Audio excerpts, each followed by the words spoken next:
Hello mga guys, amiga ko.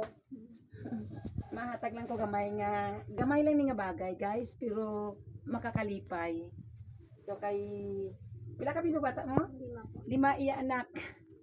So kay daw nakita ta iya nga sitwasyon daw pwede manaton sila tagaan mas gamay lang kay bago lang kamo diri transfer. Opo. Ay, Kada sa puti.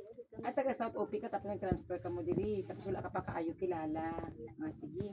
Ari pasalamatan mo lang ni sakon gamay nga bukas dugangan ko na kung may ara. Siyempre anong kabilog nga bata ka budlay kay amo pa lang kamo nag-umpisa. Transfer ka mo diri sa kanila. So ini ning bulad ni hindi siya as in nga marahalon pero namit na ni para sa aton, di ba?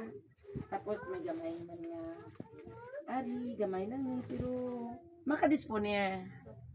So may Diyos para sa mga bata. Dapat bawal ni siya pero damuon lang ay sa damuon tubig kay bakit makaano kita. So may biscuit merienda si Kuya. Ah, di ba? May gihatag man ako nga sabon nga importante gid sa ila ang sabon. Pare shampoo o sabon nga mo. So guys, kung kinanglan man na nilagid man subong nga mga amo nga mga bagay. So basi may nagasobra man dira sa inyo. Akon gani kulang man pero ginapilit ko nga tagaan sila.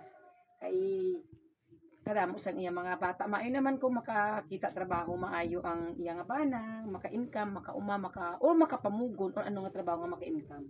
So ini iya nga bata nga tong bago lang nagsakit, naging buligan sang aton nga RHU sang kulaman. Gikuha nila diri ginbulong libre ni tanan. Gikuha nila diri sa ila nga balay ginbuligan ati Pimya. Isiha, mami kagawad salamat man nga sa pagbulig mo sa iya. Di ba gidulungan ka din ni Mami Pim sa mga taga RHO sa barangay, sa barangay official. Salamat sa inyo nga bulig sa iya. Sila gid ang nagpalapit diri kaginkuha kay nakabati sila sang istorya nga may ara daw kuno nagasakit diri tapos nahuya ka kay wala kwarta. So sa sunod, maski ano ta kapigado, ano ta kawala, ibilin ang mga bata sa kapitbahay kung ano ang bata mo nga nagasakit, piliton mo dalon ha. Lalo na ang ginalagnat, dalon mo gid sa aton nga RHO. Pa-check up ang bata. So kamo dira guys, amo lang ko sini ka simple. Basta makita ko lang ang nagakinahanglan. Gamay lang na pero makabulig sa ila.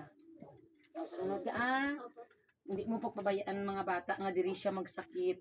Ara sila Mami Pim, ara ang taga-RHU, mga taga-barangay kadto ka lang. So salamat.